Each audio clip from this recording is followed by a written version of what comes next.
the advocacy panel.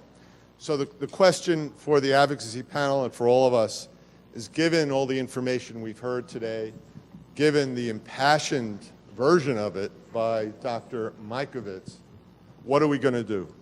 How do we bring this more public attention? How do we organize ourselves to protect our children?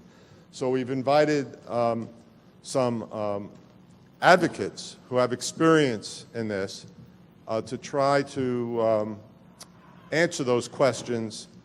And we have some, I see in the audience, we have also some very experienced advocates who probably will join in. I want to start with John, if that's okay with you, John, because I've been working with John for maybe 15 years. And John has worked very hard with state legislators. And he's approached this in a very nuts and bolts political fashion, dealing with mandates, but not just mandates. What's in a vaccine? Thimerosal was part of a team that effectively got states to legislate thimerosal out of vaccines, 8 states, about 6 or 7 years ago. So I'm going to, do you have a mic there? Hello. Okay, it's on. Okay. So take it away. All right, so my name is John Gilmore. I'm the Executive Director of the Autism Action Network. And we've been around for, I don't know, about 12 years or so, maybe a little bit longer. I started doing vaccine-related work as a result of my son being vaccine injured. In his first year of life, he's 16 now. He's diagnosed with autism. He's nonverbal, so he's quite impaired. And you know, when I sort of saw what happened with my son, I started me researching, probably like a lot of you. That led me to getting in contact with Bob, and we started working together. And it occurred to me that when Bob and I started working together, we both had full heads of hair. So it's been a while, right? And one of the first things that we started working on was the vaccine, the mercury issue in vaccines, thimerosal, back in the 2000s. And we both had a little bit of political organizing experience with other issues that we brought to it. We worked with a lot of other people as well. And we sort of developed a way of doing things to try and affect political change here in the United States. And here we are 12, 15 years later. But I still think that the sort of model that we laid out back then still applies. It was basically a reaction to the reality of the situation we found ourselves in. And that hasn't changed. One is we basically have no access really at all to the corporate media. Right? That is a door that is closed to us. Right? And you know, when our issues do get attention there, you know, it's always from the perspective of the vaccine industry. The second thing is we have the public health establishment opposed to us. We have orthodox medicine opposed to us. We have public health opposed to us. And the prevailing opinion within legislators is not one that's generally sympathetic to us, right? So we have our cards stacked against us, right? So not only that, our opponents also have a great deal of money, which we don't, right? So we're really in sort of a David and Goliath situation.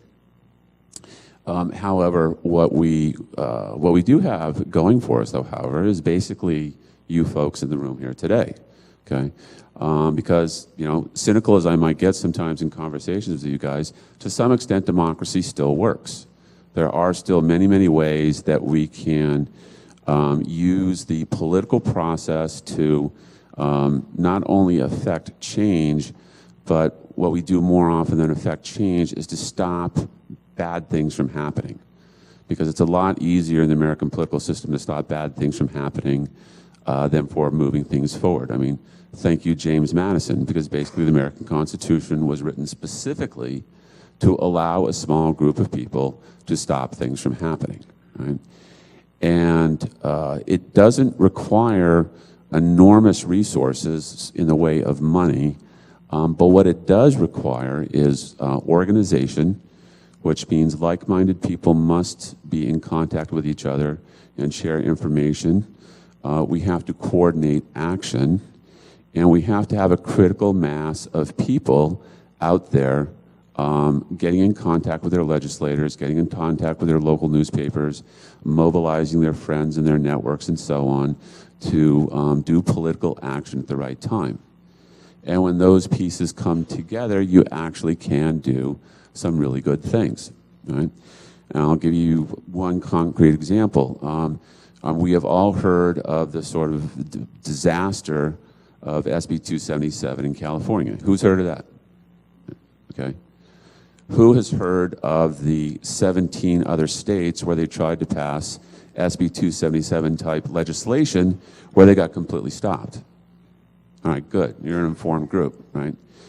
Now, unfortunately, we lost in California, but I think the reaction was a huge amount of political organizing going on around the country that was quite effective at stopping similar type of legislation from being passed.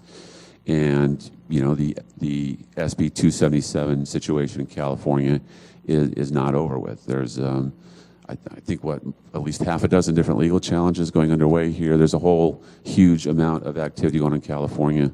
I live in New York, so I'm not quite sure what's going on in California completely. But the rub of it is that it's not over there, right? So I don't want to talk too long here, but what I do want to leave you with is it's utterly, utterly, absolutely important that you become politically engaged, that you join networks like the Autism Action Network. We're online. Please sign up for our action alerts. This is one thing that Bob came up with a long time ago, was he decided we needed to get one of those advocacy kinds of tools that can connect you directly to your legislators online in a very easy way, right? There's more effective ways of exerting influence against elected officials, but that one has the immense advantage of allowing us to stay in touch with you and you to stay in touch with us. And that connection there is the absolute bedrock foundation of organizing and coordinated action that we need to get things done. So please, please do that if you haven't done so already. And at this point, I'll shut up. Thank you. I want to make a comment about John, and I may insult him, but he reminds me of something Hillary Clinton claims to be able to do, and that's get the job done. So John has been very effective on the state level, and he's kept the effort alive. We started something called ACHAMP. We then went to Autism Action Network. John has kept that alive. In New York, I'm a New Yorker. I feel great that we have John and people who work with John, like Susan and others, who are meeting those state legislators all the time. And you can be effective on the state level when you can't be effective on the federal level, because the federal legislators are completely bought, every one of them, except maybe a few. I don't know about Bernie as a senator. Maybe he wasn't bought, but even he may have a problem. But on the state level, even though they get the money, they do listen. It's closer. So, and then SaneVax has done this almost single-handedly, but with some help, on a very small budget. You heard that earlier today. Norma's going to talk more about that. What I want to turn to now is Susan, who has a few pointers.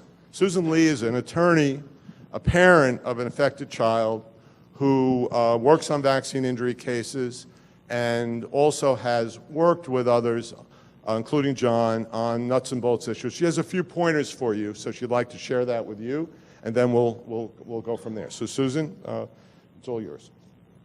I'll sit. Thank you. Because I am an attorney, I will start off by reading the disclaimer. My company, Know Your Vaccines, LLC, and the law office of Robert J. Krakow, PC, assume no liabilities for any actions you may take or omissions you may make as a result of this presentation and materials. Opinions, conclusions, and other information in this presentation are not legal advice nor endorsed by the law office of Robert J. Krakow, PC. So, I'm going to... It didn't work.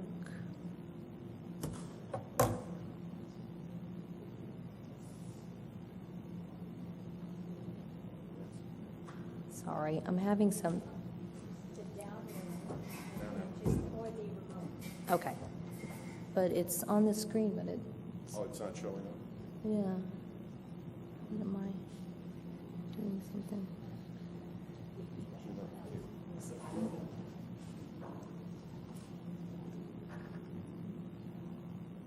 It's just not on the screen. Okay, let me see if I can get it to.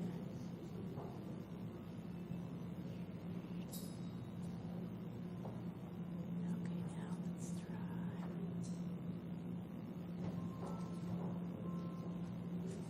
Yeah, got it.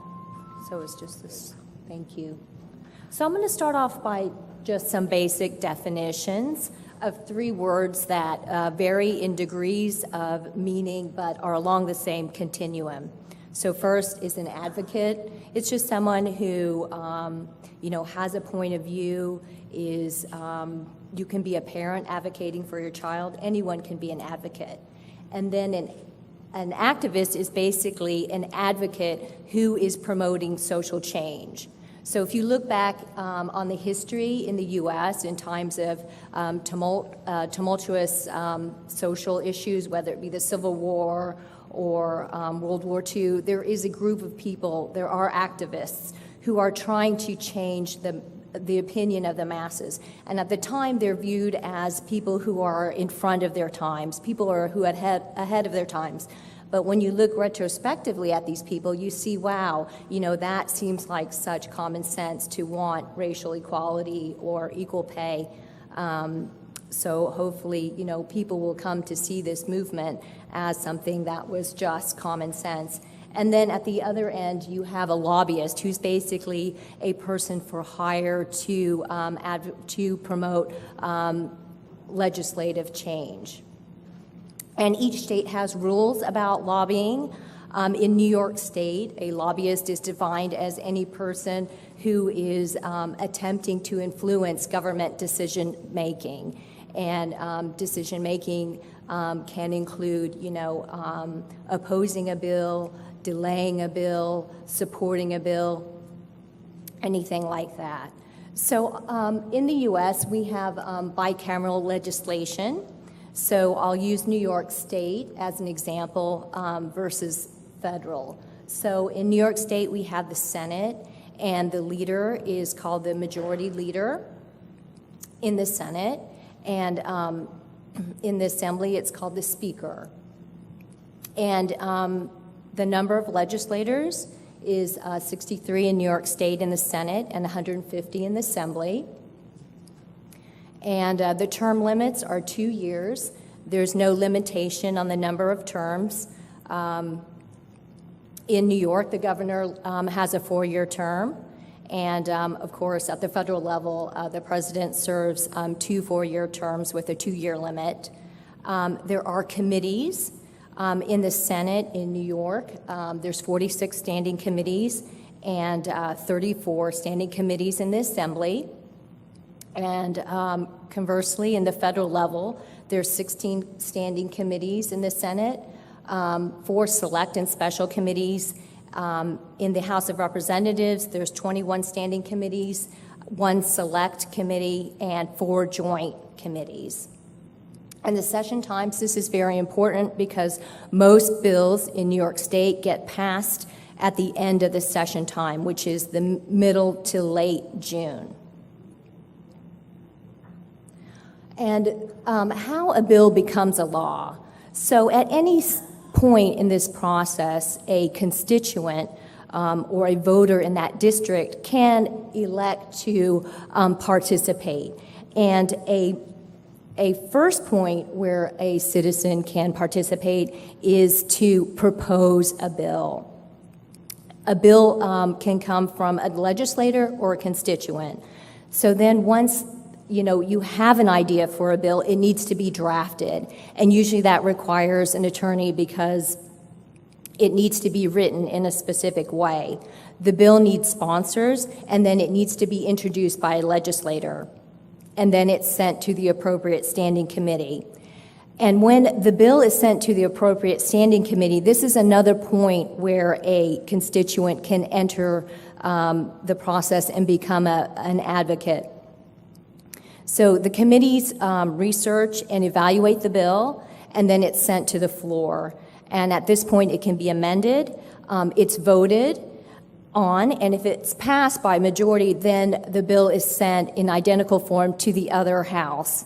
And then if it's voted on and reaches a majority, then it's sent to the governor, and then the governor can elect to reject it, veto it, or it can be passed into law. It depends really on the state laws.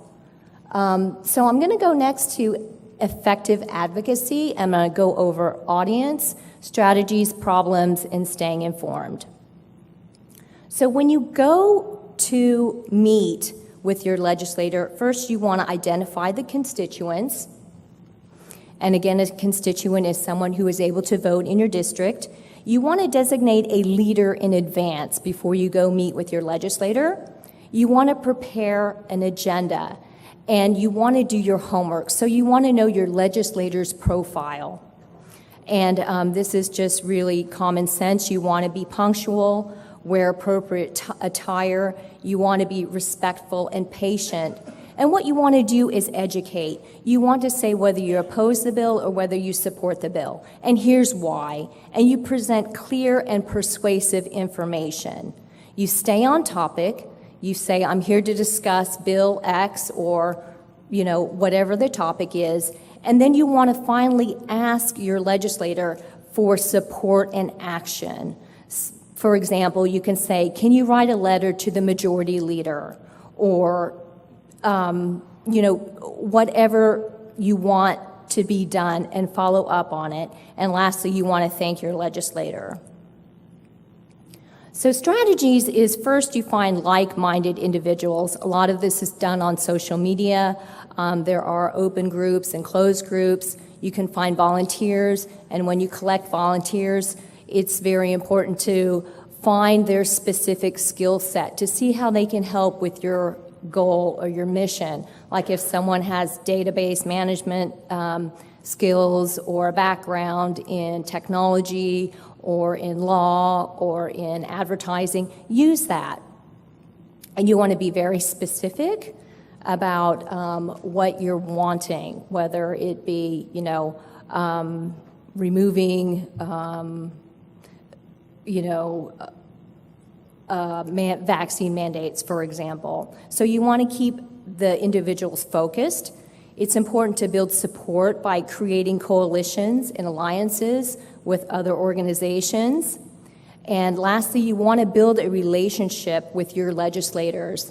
A personal relationship is very important. You want to create a presence. So you can do this by emails, by action alerts, by visits to your capital, but that step is very important. So I just want to highlight that there are distractors in this process. They work covertly or overtly to undermine your goal, and just know that they're out there. You can ignore them, like Norma said.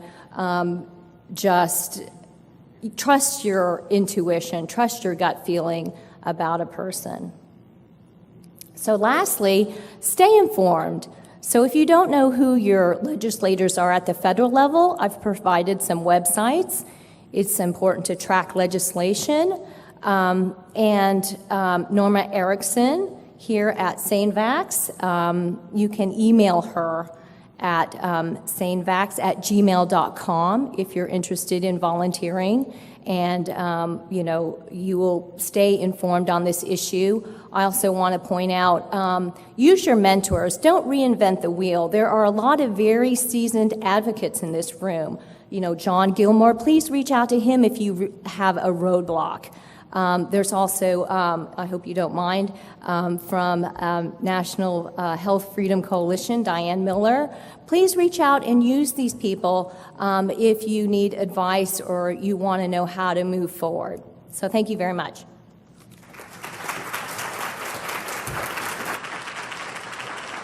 That was an excellent practical summary with some great useful information. Candace Estav has been an advocate on our issues for many years. Recently, she did a very well-attended, I'd say, interview of Dr. Mikovits. How many hits did you get of that? Well, as of today, hi Marcella, come on in. As of today, we have 70.6 thousand views. So if you search Candace Estave on Vimeo, you will find that, or you can go to tinyurl.com/drjudyrocks. That's a 70-minute interview, and Judy was a rock star. So that's a lot of views. So I have a little team. We have a team of about 4 core people who ran with the hashtag CDC whistleblower. So as of today, we have about 5 billion impressions. That means that 5 billion people looked at those. And what we do on social media is we create memes. And we create tiny URLs. So we find a piece of science that's really good that we want to share, or any kind of article that's really informative, even things from the CDC's own website and the FDA. We will turn it into a tiny URL. All you have to do is go to tinyurl.com. We put it in the meme, we save it to our photos, and then we always have that visual of where we can find that link. It works really well. So for a good tweet, you're going to want a visual, a reportable link.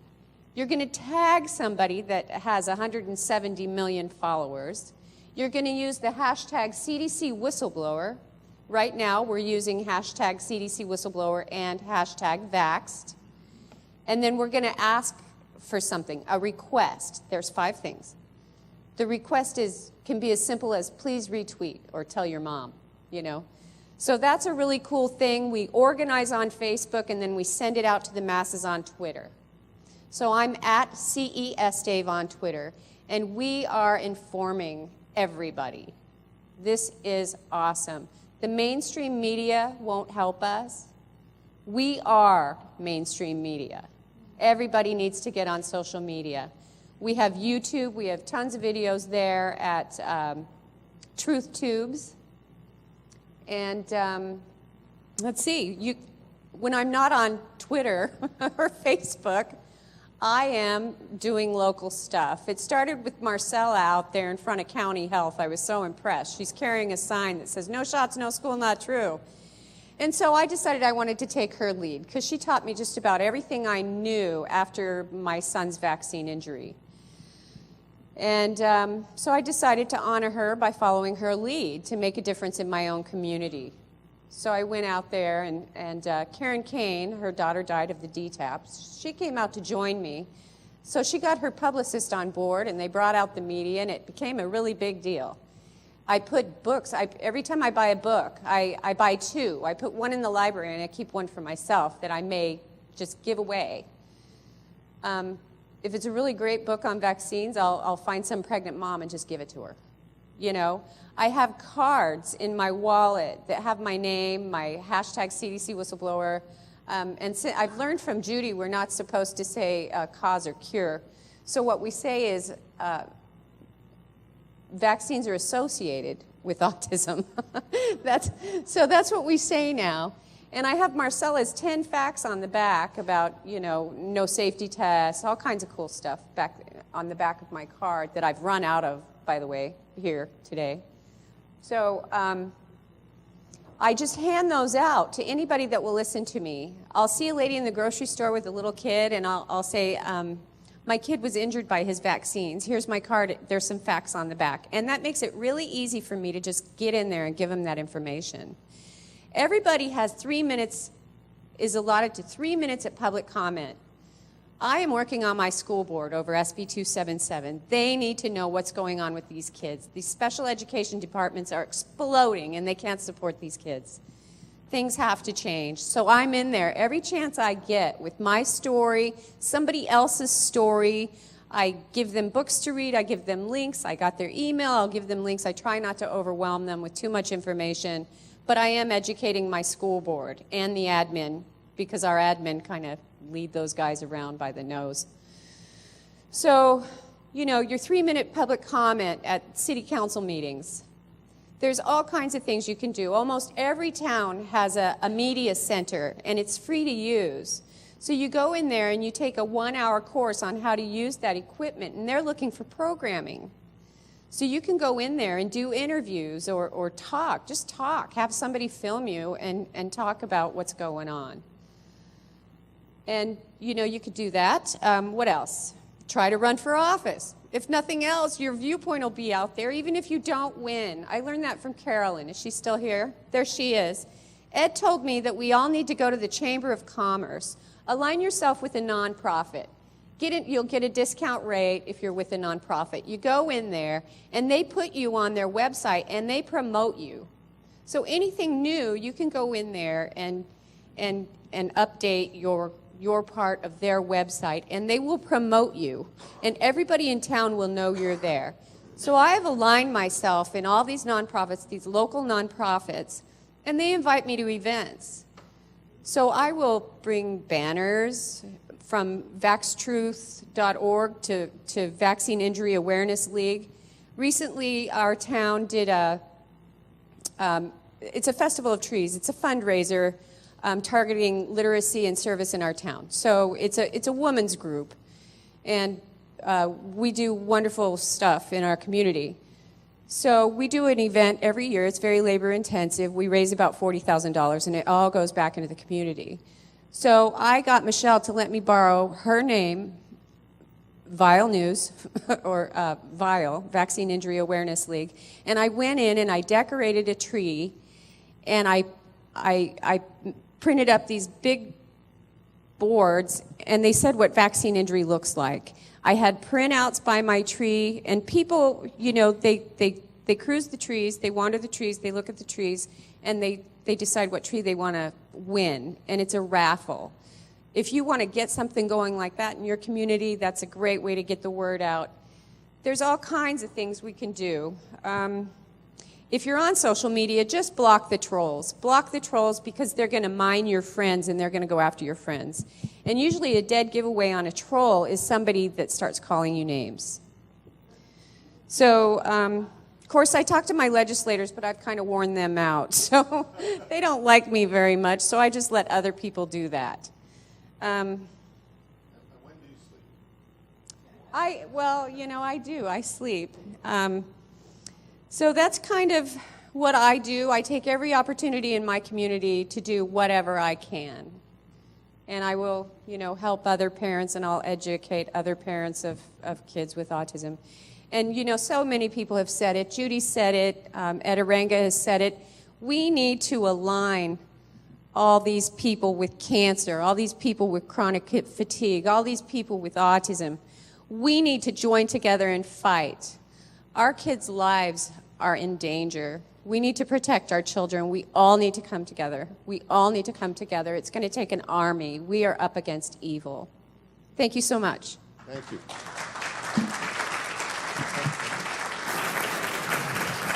And apropos of that, we need to make our effort global. Mario, Karsten, we had an international report today that was dynamic and showed that in other nations you're leading the way and showing us some things of how to get this done. So, and we may be making a statement today to show that we want to go to the next step, which was a great suggestion by Karsten. Cynthia Janik is someone who I've been reading things you wrote for years about HPV and other issues related to vaccines. And so I'm turning the mic over to you so you can make some comments about what you've experienced and what you see.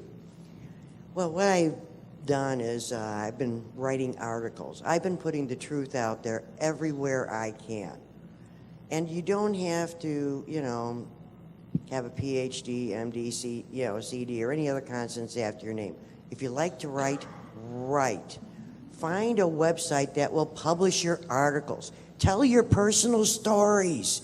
That is the most empowering to people because it gets them right to the heart and it affects their mind and it'll make them question. Okay? And that's why I write, and I dig, and I find the information. My articles are all fully referenced.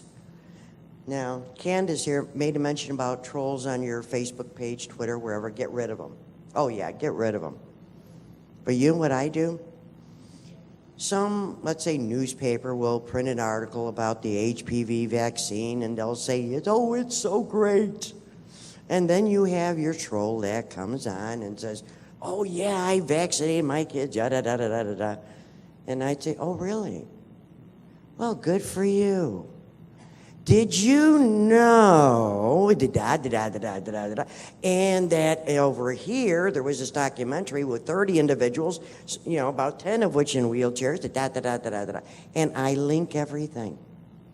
So there's no doubt to what I am saying is the truth. You know what happens to the troll? They get flustered. It's like they go, da-da-da-da-da, you know, and they come up with all kinds of strange stuff. It's amazing. And I can sit there and I hate to say this. I mean, maybe I'm bad. I have a ball with them. I bait them every chance I get. I put scientific literature out there. I mean, peer-reviewed good stuff. And then they bring back to me a blog. Yeah, sure. And then I laugh and I say, is that all you got? So this is how easy it is for each of you to get involved. It doesn't take a lot of time. Don't let the troll get you upset. Laugh at him. Because it's sad. That's what I do. But the thing is, you're putting the truth out there. Yeah, the troll is doing their thing, but you're putting the truth. And there's going to be some mom reading that article, reading all these comments, and they're going to read your comments. And if we can get one mom to start questioning whether it's getting the HPV vaccine or any vaccine, that snowball is going to, it's going to be like the little tiny snowflake at the top of the hill that starts rolling down, and it gets bigger and bigger and bigger. Because that's what's going to happen. And that's one of the things I do. Now, what I would like to see happen, I mean, I'm more of a can-do kind of person, as you can tell by the way I'm talking. It's like, I like making things happen. I would like to see HPV vaccine awareness. I'd like to see a 5K run. I would like to see maybe just a 5K walk. And bring attention to these events. Because how many people, hey, let's walk for cancer. And somebody asked me, a few months ago, well, are you going to give money for the cancer? And I says, no, it's preventable. It's curable. Don't you know that? And I said, yeah, it was discovered back in around 1932 by Dr. Otto Warburg. And that's when my mouth starts going. So try to have a certain amount of facts with you, because if you can open that door, you'd be surprised what you could do at the Kmart line. I've done it. And I had a woman decide not to give her daughter the HPV vaccine, and I did it in 3 minutes. This is the most powerful thing in the world. Person to person, and look them in the eyeball. We can make this happen, but we have to do it together. Okay? Candace said some fabulous stuff. Everybody up here has done fabulous things. But we need for you to help us. I'm one person. I'm doing what I can. Candace is one person doing what she can. But I'm looking in this room, and I see at least 30 people who can talk to 2 people, who we hope will talk to 2 people, who we hope will talk to 2 more people. Can you imagine what would happen at the end of the week if each one of you just talked to 2 people about vaccine damage? And send them to a website or like to CDC whistleblower or something? it would snowball. It would go around the world. So that's my kind of activism, is just getting in the trenches and making it happen. You know, but we also need an international effort. We need to combine, you know, like what's going on in the UK, what's going on in Scotland, what's going on in Colombia and Chile. We need an international consortium to start hitting the world and let them know vaccine damage, and I don't care what vaccine it is an epidemic. I talk to one family at least once a week from an HPV. That's one vaccine, people. We've got the MMR. We've got the what? The TAP. I mean, I don't have any little kids anymore, so the consonants, it kind of screws me up. But the HPV vaccine is one vaccine, and we now have a global epidemic of harm. We need to bring the world together, because autism is worldwide. China recently, they brought vaccines into the country, and what happened in China? They're throwing fits because they had a spike in autism that they can't believe. If I'm not mistaken, I think recently they just stopped their vaccine program. Temporarily, of course. But you can do this. Don't say you can't. Can't does not exist in my dictionary. You can talk to two people. In the grocery line. You know, when you're standing there getting your lunch meat. You know, and you just say, yeah, hey, you know, that ham looks pretty good. What do you think? I've done it. It doesn't take much to create a conversation. The other way to create a conversation is when you look at somebody, you smile. Gotcha. Lady in the white sweater, you smile very pretty. That's all you have to do. You look at somebody and you smile. They'll look back and they'll smile. And you say, hey, hi, I hope you're having a good day. You just opened the door. Now, that's not hard. How many people think in the next week they can at least talk to two people? Fabulous. I love you. That's all we need. Because 2 goes to 4, goes to 8, and then you get the snowball effect. Cynthia, thank you Thank so you. much I'm for sorry. all your efforts. That's wonderful. I rattle on. I mean, I'm just... Okay, so everyone's got to talk to at least 2 people. Judy, I don't know if we have about 10 minutes, and I do want to invite any questions. Judy, Yes. do you have any other comments? Oh, well, just what Candace did with that Periscope. We were just sitting in my sailing club talking, and we were having this conversation for about an hour when she said, hey, do you care if I Periscope? And I'm thinking, what's that got to do with a sailing club? Do we have submarines out here? I'm like, I don't care if you Periscope. And that thing went around the world. And we just sat That's there and fantastic. talked for a couple of hours. So you can post everything in this meeting. We can post. It will be All of these posted on AutismOne Yeah, website and then we can without tweet it. charge. Yeah. The entire day, the entire presentations, Mario, Karsten, Norma, everyone. And And it's do great. what Candace just said. Hold up Judy's book again. This is a book called Plague, author right here. And if you heard her speak, I think you'll see why it's worth reading the book. But We're going to talk about it in the next session, so stay. We've got snacks. So stay here for the next session. Finally, what this was about is creating that international effort, which is already there. Thanks largely to Norma Erickson, sanevax.org, sanevax@gmail.com to get any of the information that was here today, including that Cochrane Nordic report, which was scathing in criticizing the European Medical Agency's report on POTS and Gardasil. And it's worth reading just for the language. It's so focused. But Norma, why don't you take the last word for this session, and then we'll open it up. We'll have maybe a couple of minutes for questions. We have to stop sharp right before 6 because of the next session. A little over 6 years ago, we started SaneVax, and I cannot tell you how many times I heard, you can't It won't make any difference. You're beating your head against a wall. Nothing's going to change. Excuse me, but it was all bullshit. We have made changes.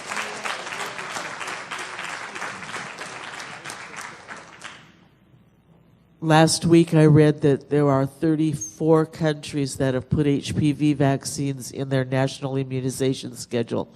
SaneVax works with 32 of them to get the truth out. And we've made an impact. Since Supreme Court in India, it's not recommended in Japan.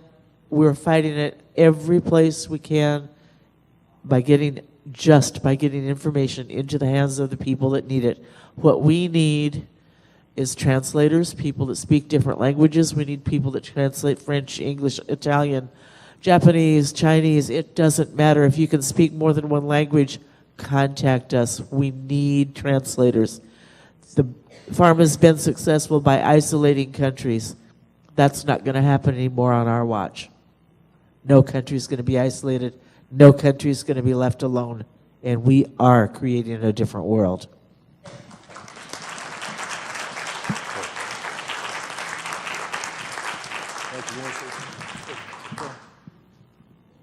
Hello? Yeah, there's a couple more things I just wanted to say.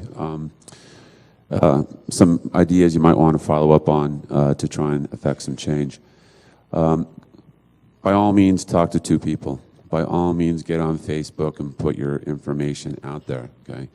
But there's two people you guys really need to get to know and talk to. One is your state assembly person or your state representative, and the second one is your state senator, okay?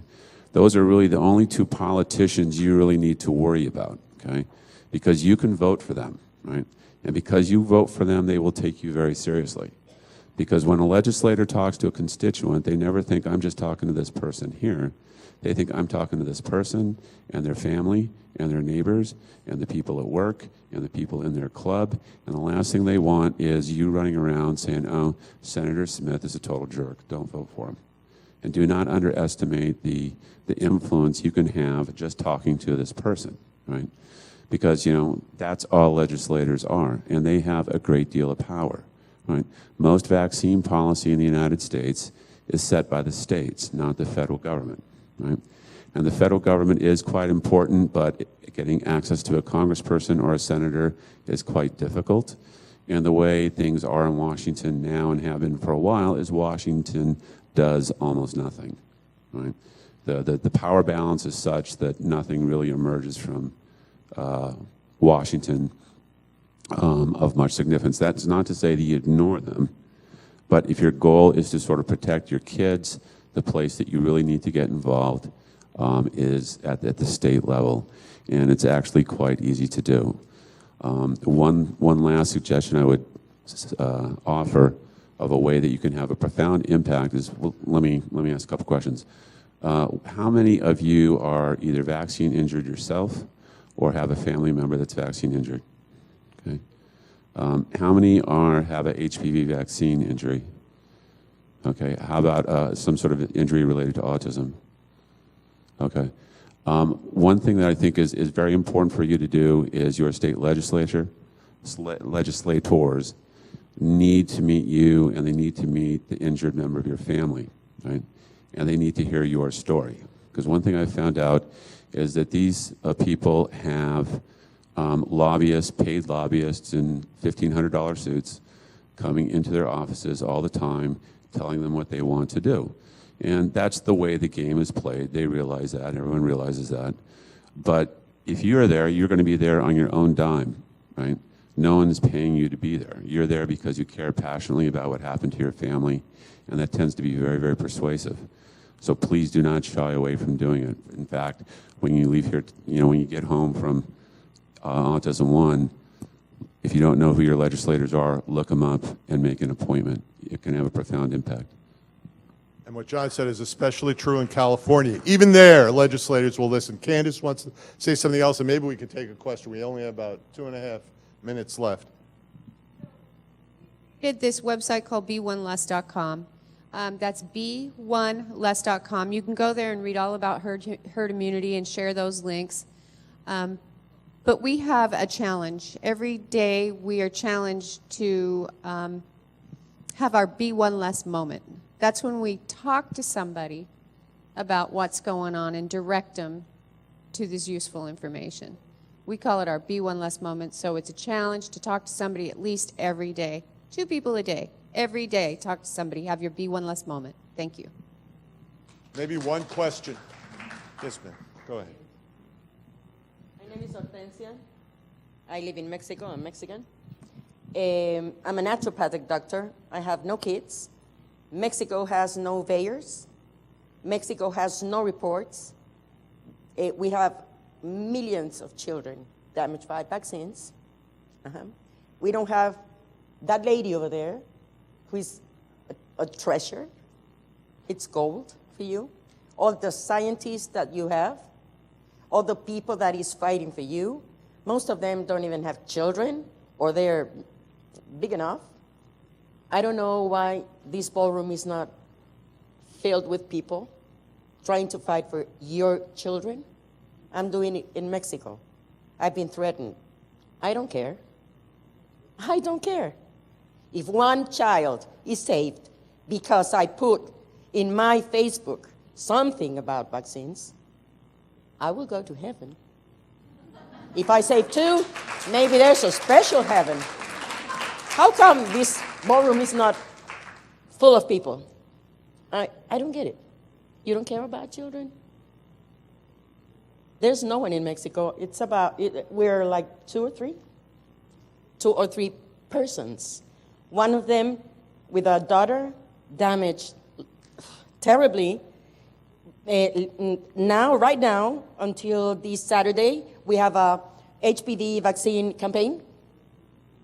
So I'm posting at night because I work all day. Maybe you can see the post at 3 o'clock, 4 o'clock in the morning with 800 views. And I go like, maybe there's one that is not going to vaccinate. You have to do something. I mean, you have technology, you have the money, you have the report system, you can change the laws. We can't. No kidding, we can't. I live in Monterrey. On that note, on Message from Mexico, I think it's fitting, a fitting end to the day. Thank you. Thank you to the panel. I think we made some progress. sanebacks@gmail.com. You'll reach Norma. And thank you for being here. And I think we had a good day. And now we have a special presentation coming next. So.